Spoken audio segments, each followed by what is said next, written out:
Hi, I'm Hailey Walsh, and this is the Step Over podcast.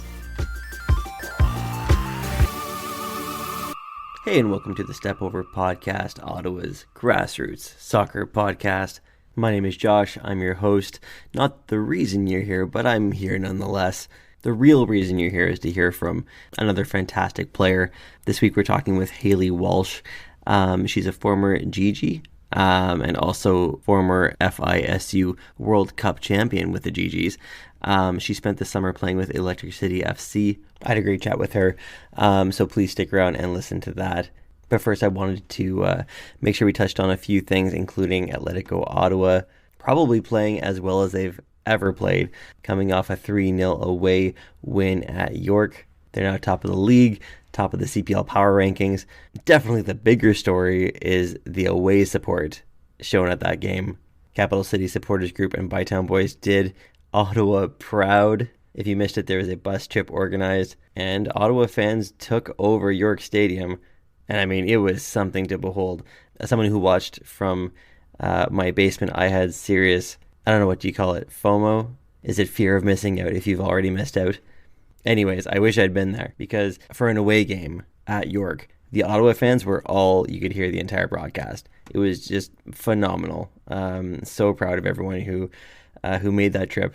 And it's something that I don't think, I think this is the first time as far as the CPL goes in terms of, large scale away support. So those groups really just setting the standard for as far as supporters groups go in the league. So definitely wanted to give them a shout out. Well done, Bytown Boys and Capital City Supporters Group. Also wanted to give some serious love to Ottawa TFC, who it sounds like has been getting some fantastic fan support of late. I want to give you a taste. Here's some audio that was recorded by Matt Boutin. He's written for 613 Sports in the past, and this will give you a taste of a bit of the fan support that Ottawa TFC has been getting lately.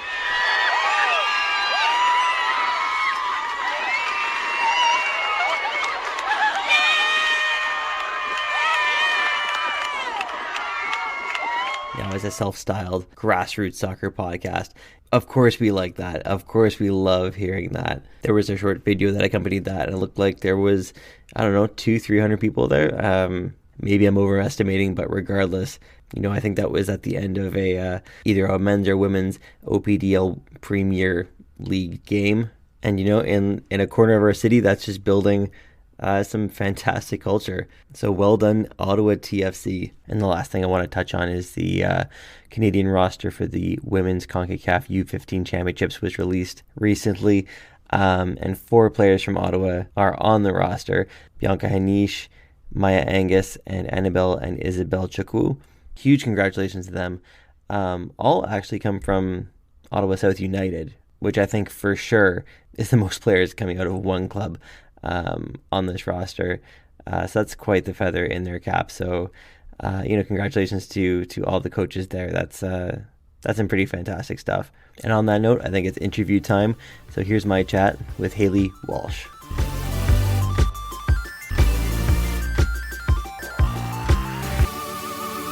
So I'm joined by a University of Ottawa GG's legend, and now a midfielder for League One Ontario side, Electric City FC in Peterborough. It's Hailey Walsh. Hailey, welcome to the show. It's really great to meet you. Thank you for having me on. I'm excited. Absolutely.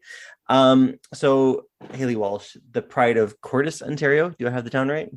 Curtis, yeah. Curtis, right. Okay. So that's a few hours drive from Ottawa. I usually have players on who are from Ottawa, but as you're a GG's legend, I'm making an exception for you. So you joined Electric City FC this year, which is a brand new club in 2022. So the timing hasn't worked out for me to go see a match yet, but I was in Peterborough a few weeks ago, and the branding for the club is all over Peterborough, and that's so cool for like a League One team. How has the season gone so far, and like what's been your experience like so far? Yeah, you know what? The season's been definitely something that I've never experienced. I've been on, this is my third different League One team, I think. And I've actually been on another League One team in its first season as well. So I didn't really know what to expect coming into here, but it's been crazy. Like you said, the fan base that we have, I don't know if you saw like the signs that we have in downtown Peterborough. Yeah.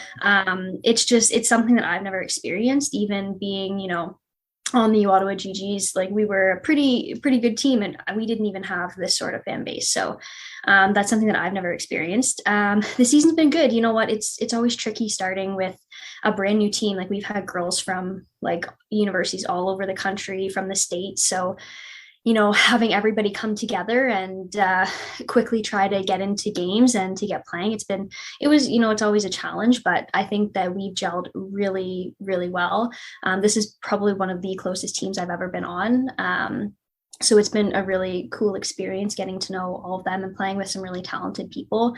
It's challenged me as a player to learn to play with new people. You get comfortable playing with the same varsity players on your university team. So this has been a new experience, and I've enjoyed it. And, we've done well. We're still hopefully fingers crossed for a playoff spot. We have our last regular season game on Sunday. So, and we'll see what happens. Fantastic. I do have more questions about ECFC, but I'll save those for later. I want to get to know a little bit about you. So a question that I ask everyone on the podcast, very basic, very simply, how did you first get into soccer? I was first enrolled in gymnastics. That was my sport growing up, or I guess what I was first put into. And I actually have an older brother. He's 3 years older than me. And I remember I would go to his soccer games, and I just remember I would watch it, and it looked like so much fun. So I told my parents, I said, I want to play that. I want to be in that next season. And the next season they enrolled me in soccer, and that was the rest is history. Okay. So as you were growing up, did you get to have a favorite player or like a favorite team? I've always been a huge fan of Barcelona. Okay. A huge Messi fan. And now a Lewandowski fan, as it turns out. Yeah, you know what? I still love Barcelona even though Messi's gone. So I love the signings that they've gotten. So I'm ready for their season to begin too. Okay. So you're still like a Messi fan then? Yeah, I do. I'm still a huge Messi fan, but my team definitely is not PSG. It's definitely Barcelona still. Okay. So growing up in Curtis, what was your club team like when you were kind of starting out, at that level? My first club team was actually in Oshawa. We were Oshawa Turl, which is about maybe 10 minutes from my house. I moved around youth teams a lot. So I started out in Oshawa, and then I went to, I also did time in Darlington. So that's a local team for me. I would consider that like the Curtis area. And then I went to Ajax, which is about a half an hour drive away from me. Then I went to Whitby, and then I moved back to Darlington. So I've kind of been all over the Durham region. Was there a reason that you jumped around? Just like where the opportunities were, or? Yeah, you know what? I felt that after maybe a season or maybe two, I just started getting too comfortable. And I knew that, especially as I got older, when I realized that I wanted to pursue soccer, that I knew that the best way to challenge myself and to be a better player would be to move around to different teams and to get different coaching experiences and play with different players. So that's what I did. That's a really interesting thing to like learn about yourself. How old were you when you kind of realized like, oh, I don't want to feel comfortable where I am? Young. I think from a young age, I also had my brother to look up to. He played competitive soccer as well. And, he kind of did the same thing. So I think I saw it work for him. And that kind of motivated me from even a younger age to be like, okay, if this is something that I want to do. And I knew I was, I would go to a new team and it would be hard at the beginning because, it's a challenge, but then I'd get better and I would have more fun. And I was like, wow, this is just, I want to keep doing this. I just want to learn more and become even better. So that was really instilled in me from, a young age, I guess. Okay. Do you by any chance have like a artistic side? I do actually. I like to draw. That's funny. So the reason I bring that up is that I hear from from artists that like, when they feel comfortable, like they don't feel as like inspired to, create. So you kind of feel the same way, at least from a soccer standpoint. I don't know about your drawing. Yeah, no, absolutely. I'm definitely a better soccer player than drawer, but I can definitely relate to that. Okay, so you're someone who's pursuing a pro career, and you mentioned a point where you decided that you wanted to take the sport a bit more seriously. Can you kind of talk a bit about that and like when that was, and were there any decisions that you made, like I'm gonna do this to help kind of propel myself forward? Yeah, definitely. I think if I had to pick the first one, I think it was on my Whitby youth team. I must have been going, it was the summer before grade 9, I think. And my team was in the Dynasty Cup tournament in Spain, in San Sebastian. And that was the first time that I had gone overseas to at all, actually. And I just remember going over there and being completely immersed. Like we trained every day. We had games against, different teams from different countries. And it was just, I just remember going over there and I was like, this is what I want to do. And that experience really drove me. I think in grade 9, before that tournament, I was really focused on, okay, I want to pick a good university to go to and I want to get a scholarship.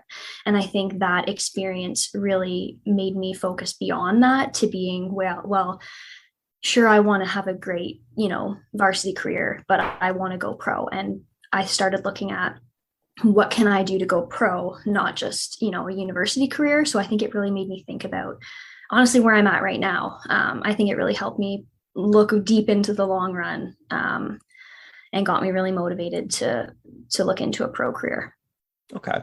So, in the end, you chose to come to the University of Ottawa. Why Ottawa? You know what? Ottawa was actually kind of last minute for me. I was one of those players that I really wanted to go to the States. I thought that would be the best for me. And then every team that I went down to visit, I don't know, I just didn't get a good feeling about it. I didn't like what I heard from the schools, from players, or I didn't really think that it was the best quality of team.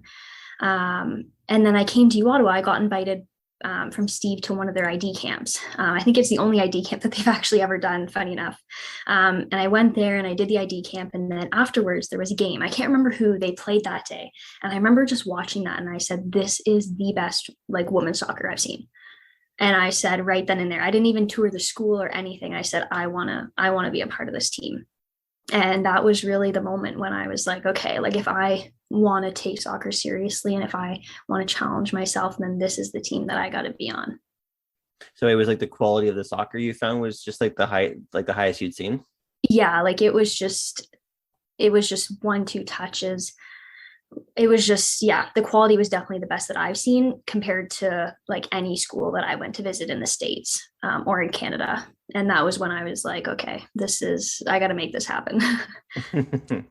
Well, I mean, it seems like you made a good decision. But first, actually, I want to say that, I know that you graduated recently. Congratulations. Thank you. So what did you study? Like, because you weren't there just for soccer, you were going to classes. What did you study?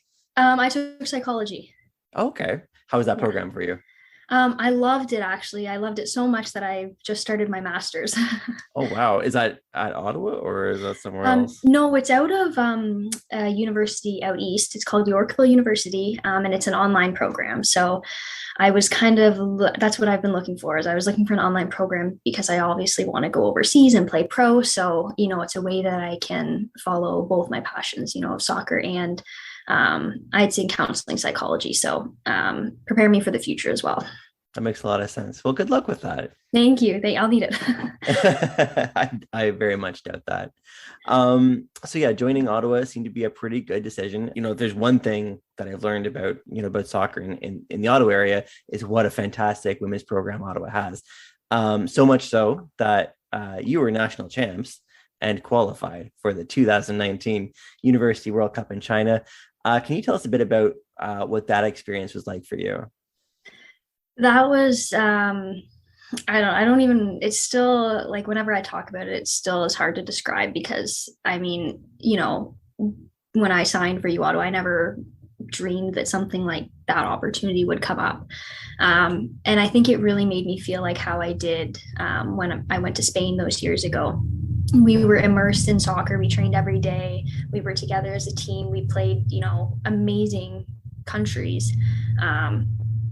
And it made me realize that, how much I really love the sport and how much that I want to continue it. But it was just incredible. We also had a very close team for nationals and when we went to China. So, being immersed with them for those weeks on end it was an incredible experience. That's awesome.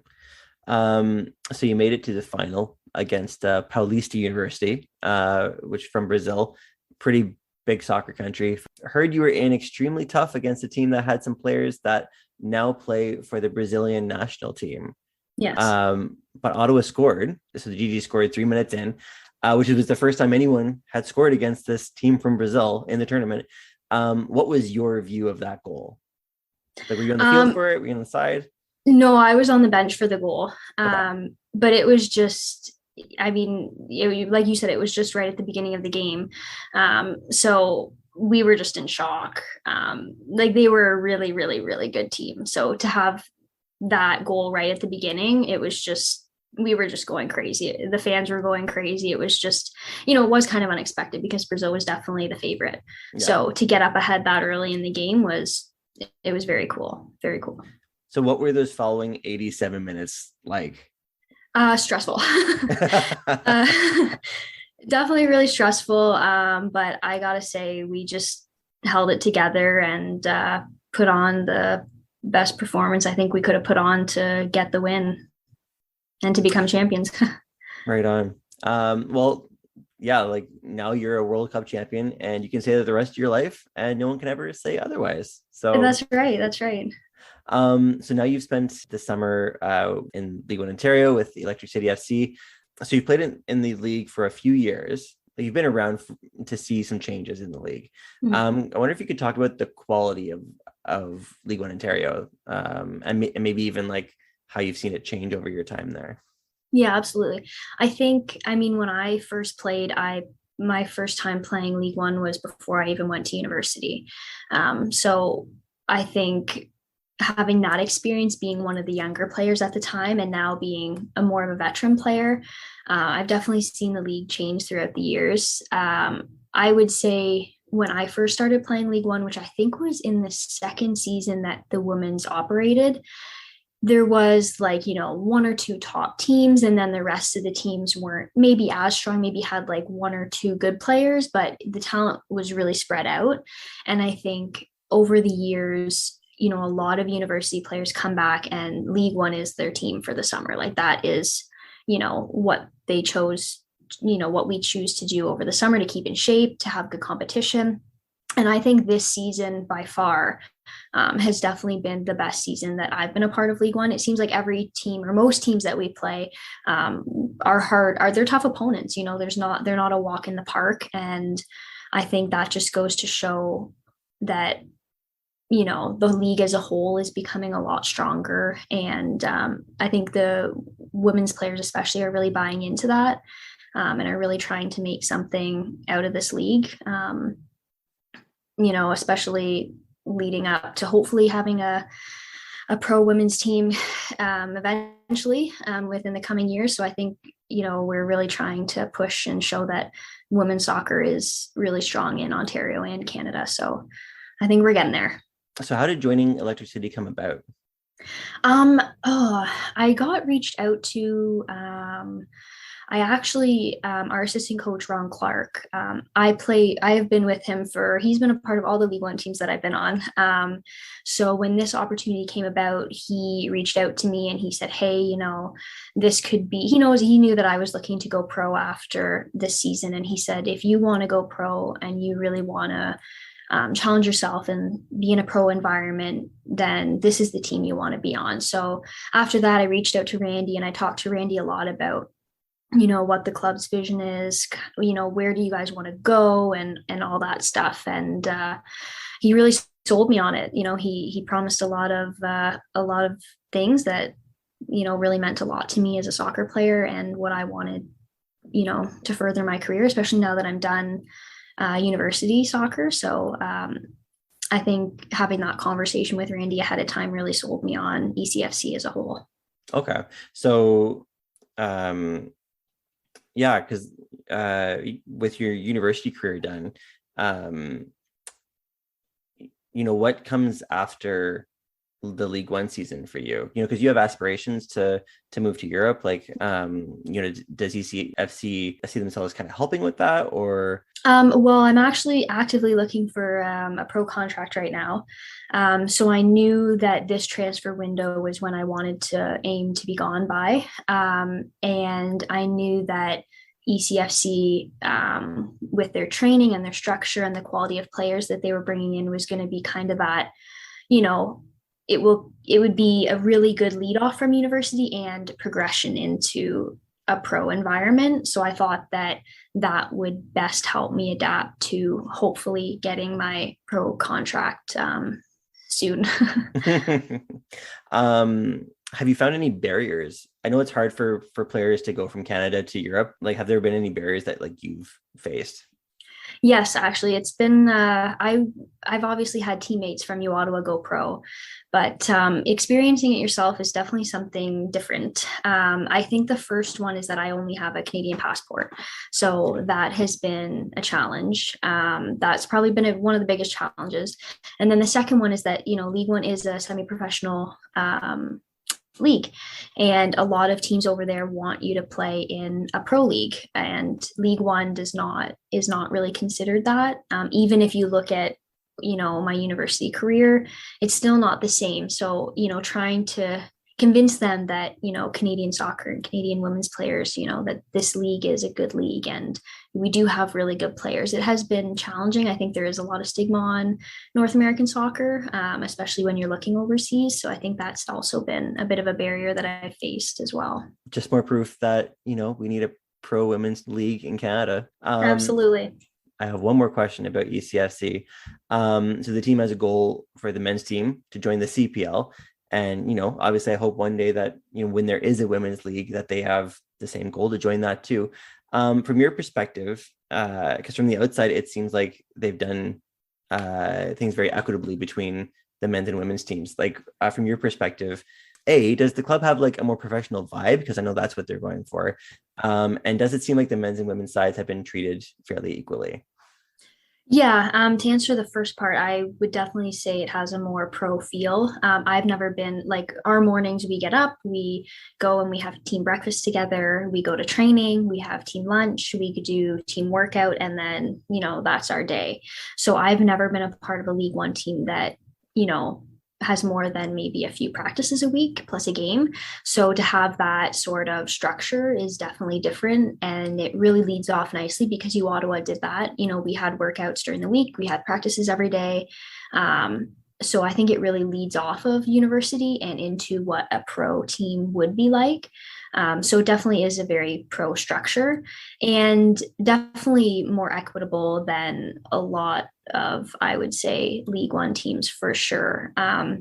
They promote us equally. Like we have a lot of fans that come to our games and, they're just as excited for the men's and women's teams.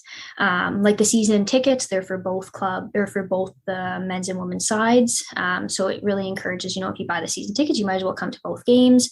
And yeah, like we have the same, like we eat the same meals, we have the same structure that they do. So I think that from that perspective, they've also done a really good job with it. So a few episodes ago, I actually spoke with Zach Drake, who's from Ottawa, who's on the men's side. Mm-hmm. And he said that at least to start the season, everyone was staying in like some cottages, like in the Cottages. Was that the same experience for the women? Yeah, the women's team also stayed in cottages.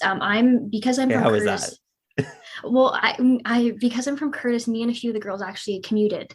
Okay. We did not stay in the cottages. That being said, I know that from talking to them, they loved staying in the cottages and they had a lot of fun, especially when, you bring in people from all over, the country from different teams. I think having that bonding time was really important. We had a bit of a smaller group at the beginning because we were waiting for players to still come back from university. So we bonded a lot at training, probably more so than maybe the men because the men had a lot more players. So I think, but overall, I think that the cottages were a really cool idea. And I do think helped kind of jumpstart that connection right off the bat. This has been fantastic. I was wondering if I can just ask you a few quick questions before I let you go. Of course. Okay. What's your favorite sport besides soccer? Oh, definitely hockey. I played hockey growing up as well. Um, so hockey any day. Okay, knowing the proximity of Curtis to another Ontario city, I'm afraid to ask, but what is your favorite team? Of course, it's the Toronto Maple Leafs. Blue team. Okay. Who has had just moving on from that. Yeah, we'll forget Who about that. who has had the biggest impact on your career so far? Definitely my brother. Yeah. We've been training partners ever since we were little, helping each other through our varsity careers. And he's still helping me now navigate this crazy pro journey. So definitely him, 100%. I would not be where I am without him. Like, is he turned pro or? He did his varsity career at Laurier. Okay. And right now he's in chiropractor school, so he did not go pro. Okay. But still involved in the athlete life. Fair enough. Yeah. Okay. Who is the best player you've ever played either with or against? Like been on the Oh, same field with, this is a tough one. Put me on the spot here. You Okay. can take your time and I can just like edit this huge gap. It's fine. It'll sound like you just came up with it right away. Like I had it ready to go. Exactly. Yeah. I think if I had to pick, okay, I honestly can't pick someone who I played against. I think I've played against way too many talented players, but same that I've played with. But if I had to pick, I think I gotta pick some U Ottawa GG members here. Okay. I think I might have to stick with my mid partners, Kat Byrne and maybe Kat Delev. Okay. I think I might have to stick with them, and maybe Mikhail Morton. Actually, we played for the same youth club growing up, and we went to the same high school, and obviously we played together on UWATA. So I think I think those would have to be. I don't think I could pick one between the three of them, but those would be my favorite, probably the best ones. Okay. If you were me, who of those three would you have on this podcast next? Oh, you gotta do Mikhail Morton. Yeah. Yeah, I think you gotta do mix. She's been around to a few pro teams. I think she's got a lot of stories. Or Delev. Delev's a bit of a character though. Oh, interesting. Okay. Yeah. Okay. So I don't know. What's your favorite food? Ooh, I think I gotta go with I think I'm gonna go with some junk food here. I gotta go with like ice cream or pizza, maybe. Good. Good. Yeah. What's the better halftime snack? Oranges or watermelons? Oh, watermelon, 100%. Okay. You gotta get hydrations in that as well. That's right. So you're back in Ottawa, say Boward Market. It's late. You're getting a little hungry. Are you gonna look for the nearest poutine or shawarma? Poutine. Poutine every time. Right on. You're in Peterborough. Like, what's your favorite spot in Peterborough? We've been to a few good ones. I gotta say, we've been going to Fresh Dreams before our home games, and it's this really nice little Spanish restaurant, and I love it. I love their food. They're the sweetest people ever. So I think that would have to be my number one spot. Okay. My last question. What's a fact about you or like an interest of yours that maybe most people wouldn't know about you until they like really got to know you? Probably honestly that I like to draw. I think even though you mentioned that earlier, normally people don't know that about me. So I would say that's probably my secret talent, I guess you'd have to say. Okay. All right. Well, Hailey, this has been fantastic. Thank you so much. I really appreciate it. Thank you for having me on. It's been a lot of fun.